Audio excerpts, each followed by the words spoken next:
नमस्कार दोस्तों, आज फिर से मैं आप लोगों के बीच एक नया सेशन लेकर आया हूँ। दोस्तों, ये जो है अम्ल क्षारक तथा लवण का ऑब्जेक्टिव क्वेश्चन है। इसका जो है लगभग हम 30 क्वेश्चन देखेंगे। ठीक है, ये क्वेश्चन जो है आप लोगों को जो है बोर्ड परीक्षा के लिए बहुत इम्पोर्टेंट रहने वाले हैं, बहुत हेल्पफुल रहने वाले हैं। इसलिए ये क्वेश्चन सबको जो अच्छे तरीके से देखिएगा और याद रखिएगा। आइए क्वेश्चन देखते हैं। पहला क्वेश्चन है, लिटमस विलियन जो बैंगनी रंग का रंजक होता है यह किस पदार्थ का बना होता है।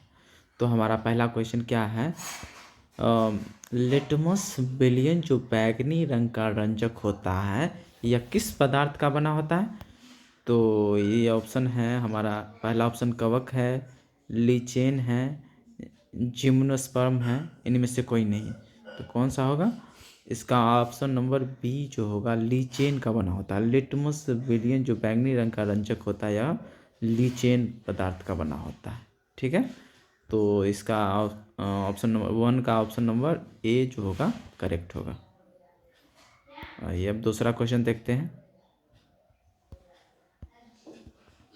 दूसरा क्वेश्चन क्या है, निम्नलिखित में से कौन सूचक की तरह इस्तेमाल नहीं किया जा सकता। निम्नलिखित में से कौन सूचक की तरह इस्तेमाल नहीं किया जा सकता। ऑप्शन क्या है, हल्दी है पहला, दूसरा मेथिल ऑरेंज, तीसरा है फिनोफ्थेलिन, चौथा मूली। तो मूली जो होगा ये सूचक के रूप में इस्तेमाल नहीं किया जाता, बाकी सभी का सूचक के रूप में इस्तेमाल किया जाता है। तो डी नंबर ऑप्शन करेक्ट होगा। नेक्स्ट देखते हैं। तीसरा नंबर क्वेश्चन है, निम्नलिखित में से कौन गंधीय सूचक नहीं है। तो इसमें से कौन गंधीय सूचक नहीं है वो बताना है आप लोगों को। तो क्या होगा, पहला ऑप्शन दिया हुआ है वेनिला, दूसरा दिया हुआ है प्याज, तीसरा दिया हुआ है शकरकंद, चौथा दिया है लौंग का तेल। तो इसका क्या होगा, सी नंबर ऑप्शन सही होगा। तो इसका ऑप्शन नंबर सी जो होगा करेक्ट होगा। ओके, इस आंसर भी देख, यहाँ से आंसर भी देख सकते हो। सी जो शकरकंद है वो तीसरा का सी जो है सही है, शकरकंद होगा। ठीक, आइए चौथा क्वेश्चन देखते हैं।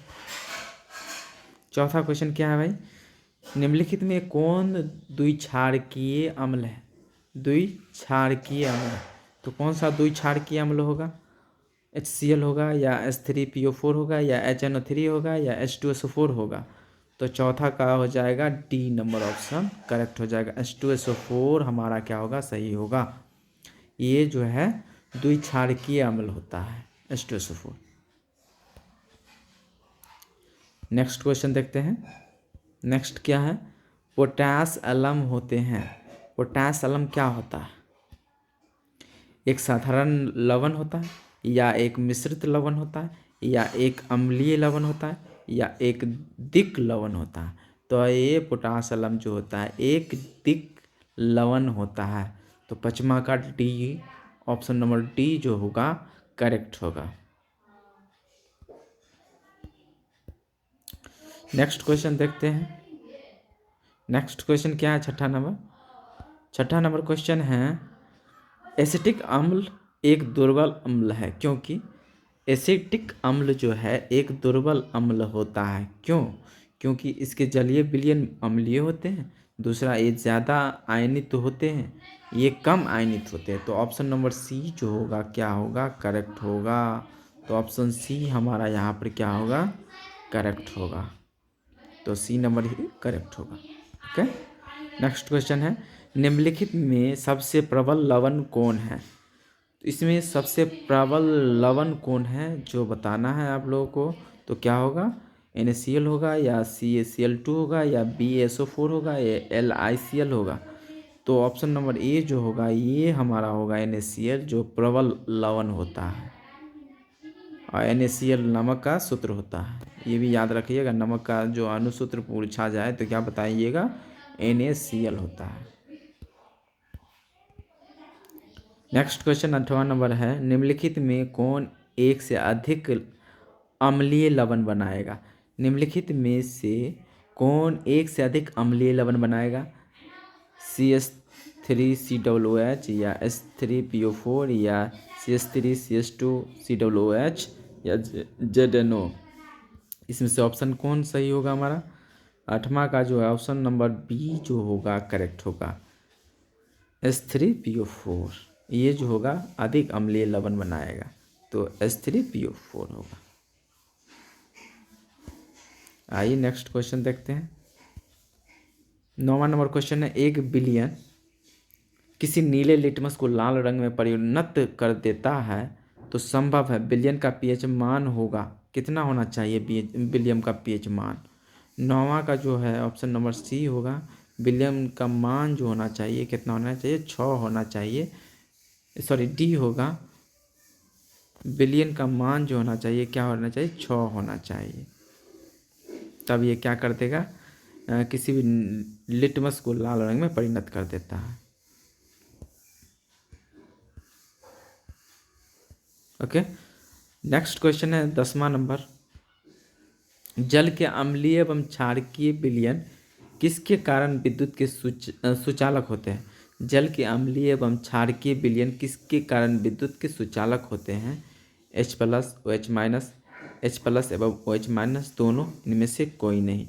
तो 10वां का ऑप्शन नंबर सी होगा, ये दोनों होगा।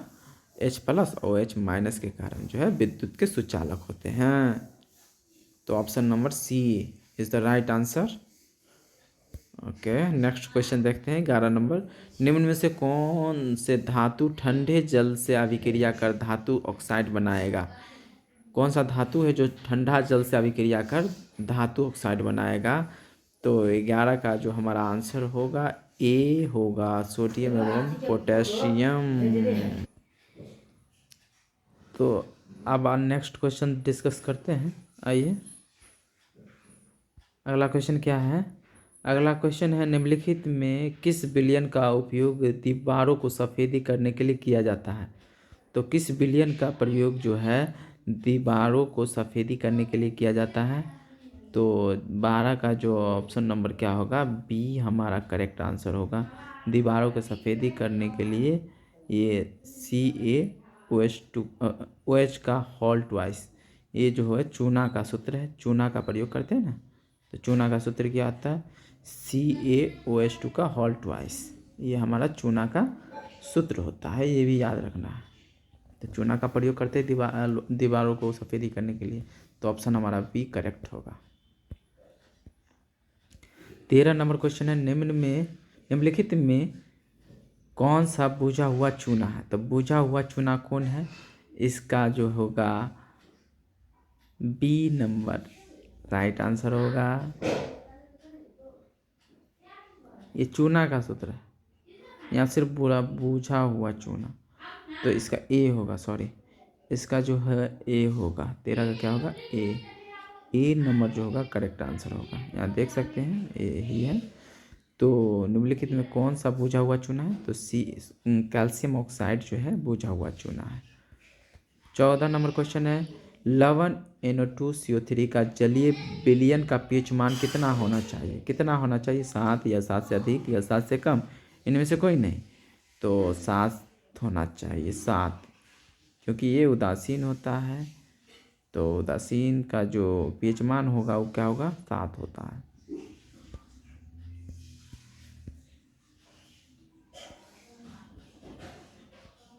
तो ऑप्शन नंबर 1 होगा। और नेक्स्ट क्वेश्चन देखते हैं। नेक्स्ट क्वेश्चन क्या है ना, 15। एसिटिक अम्ल का IUPAC नाम क्या है? एसिटिक अम्ल को जो है IUPAC नाम क्या है? अम्ल है तो प्रोपेनोन होगा या इथेनॉइक अम्ल, मिथेनॉइक अम्ल, प्रोपेनोन। सी नंबर जो होना चाहिए, एसिटिक अम्ल है, इथेनॉइक अम्ल होगा। क्या होगा? कीटोन हो जाता है, नॉन कीटोन हो जाता है ना। तो ऑप्शन नंबर बी जो होगा हमारा क्या होगा? करेक्ट होगा 15 का। एसिटिक अम्ल का IUPAC नाम क्या है? मेथनोइक अम्ल। और इसका सूत्र होता है इस तरह से, इसका सूत्र होता है, एसिड बन जाएगा मिथनोइक अम्ल। एक कार्बन के लिए मिथ मिथनोइक एसिड।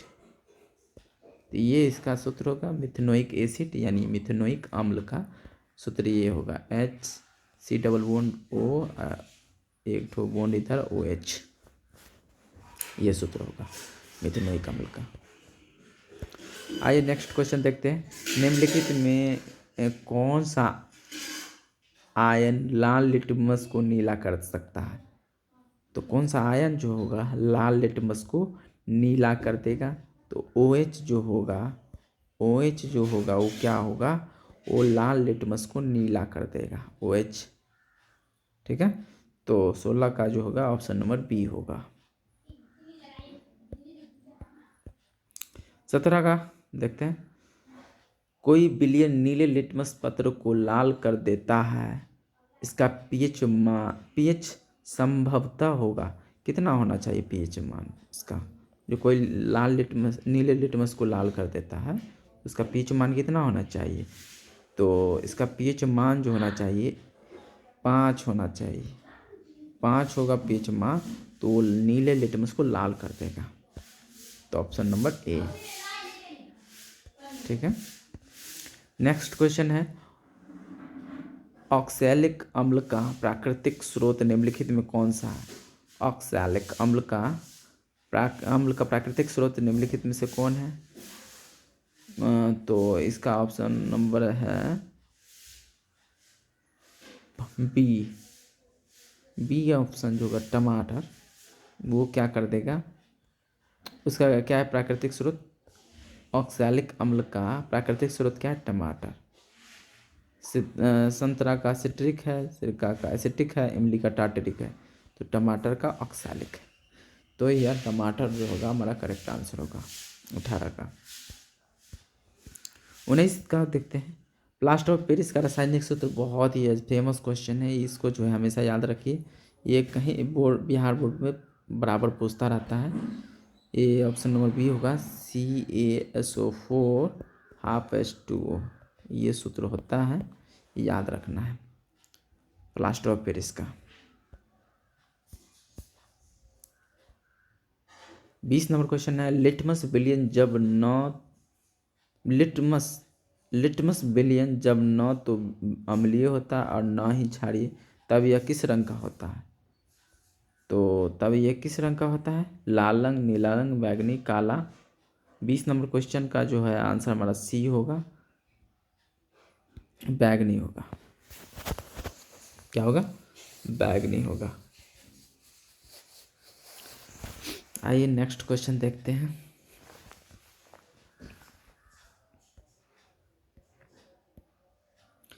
नेक्स्ट क्वेश्चन है किसी भी उदासीन विलयन का पीएच मान कितना होता है? ये क्वेश्चन तो आप लोग जानते ही होंगे। ये पीएच स्केल होता है 0 से 7 तक के बीच जो होता है ये क्या होता है? अम्ल होता है। और करेक्ट 7 जो होगा उदासीन होता है।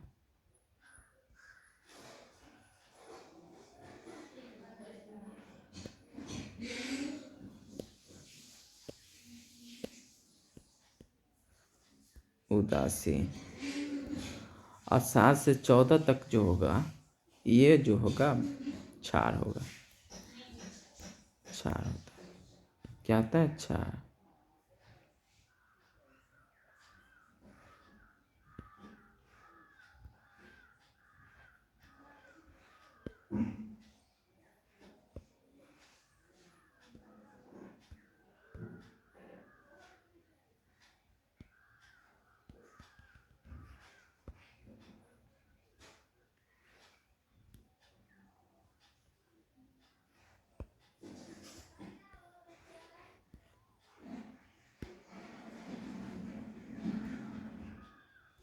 क्षार, ये क्या होता है? क्षार होता है। 0 से लेकर 6 तक क्या होगा? अम्ल। और 7 जो होगा उदासीन होगा। और 8 से लेकर 14 तक क्या होगा? क्षार होगा। तो उदासीन कितना होगा? 7। तो 21 का आंसर क्या हो जाएगा? 7 नंबर आंसर हो जाएगा। ठीक है, आइए नेक्स्ट क्वेश्चन डिस्कस करते हैं। निम्नलिखित में कौन लवण है? तो लवण कौन है?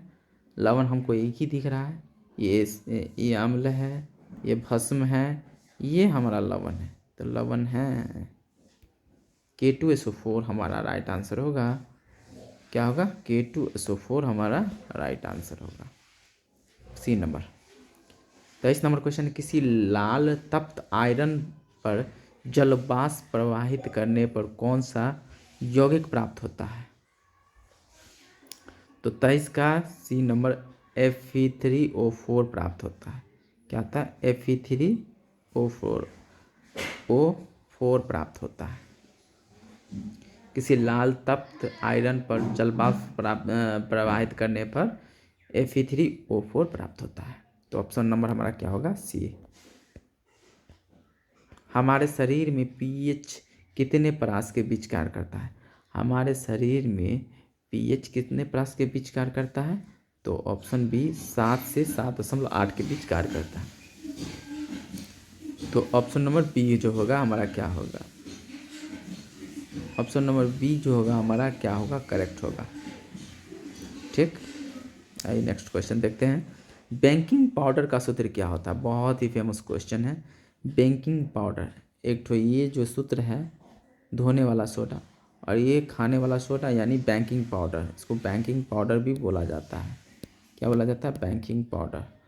तो बेकिंग पाउडर का सूत्र क्या होगा? NaHCO3। सोडियम बाइकार्बोनेट भी बोलते हैं, बेकिंग पाउडर भी बोलते हैं, खाने वाला सोडा भी इसी को बोला जाता है। संगमरमर का सूत्र होता है CaCO3, ये संगमरमर का सूत्र है। ये किसका सूत्र है? संगमरमर का सूत्र। और ये जो है धोने वाला सोडा, और ये खाने वाला सोडा। ठीक है, आइए नेक्स्ट क्वेश्चन देखते हैं।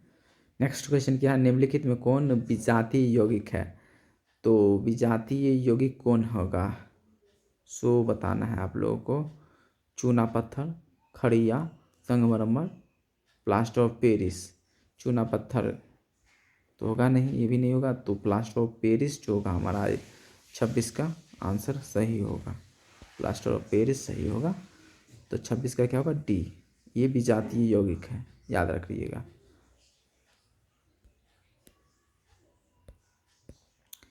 नेक्स्ट क्वेश्चन है, निम्नलिखित में सेहत का कौन सा मान क्षारक विलयन का मान देता है? तो कौन सा जो है क्षारक विलयन का मान कौन देगा? जो 7 से अधिक होगा। 7 से कम है तो ये तो अम्ल हो गया, ये भी अम्ल हो गया, तो क्षार 13 नंबर जो होगा वो क्षार होगा। तो 27 का डी होगा करेक्ट हमारा। अभी बताए हैं, ये जिसके अगर पता होगा तो ये क्वेश्चन का आंसर आप लोग भी दे सकते थे। 28 नंबर है, निम्नलिखित अम्लों में से कौन प्रबल अम्ल है?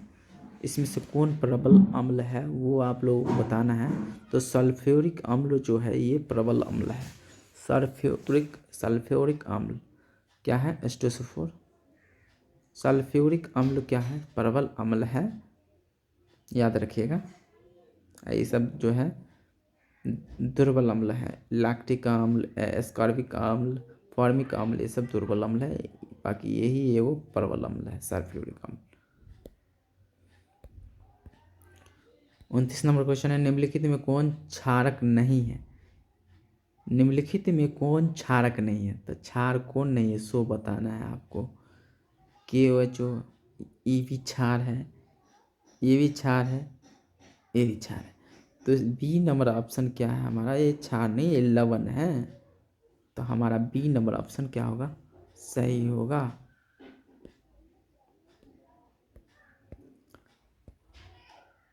अब लास्ट क्वेश्चन है, ये क्वेश्चन के बाद जो है रहने देंगे, ज़्यादा हो जाएगा क्योंकि समय भी बहुत हो रहा है।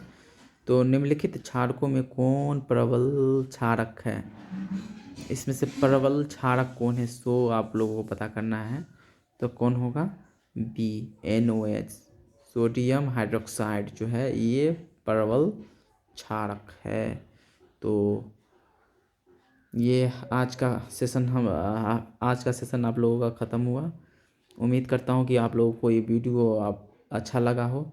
अगर आप लोगों को ये वीडियो अच्छा लगा हो तो इस वीडियो को लाइक कीजिए, मेरा चैनल को सब्सक्राइब कीजिए, और अपने दोस्तों को साथ भी शेयर कीजिए ताकि वो लोग भी इस सेशन का आनंद ले पाएँ। धन्यवाद।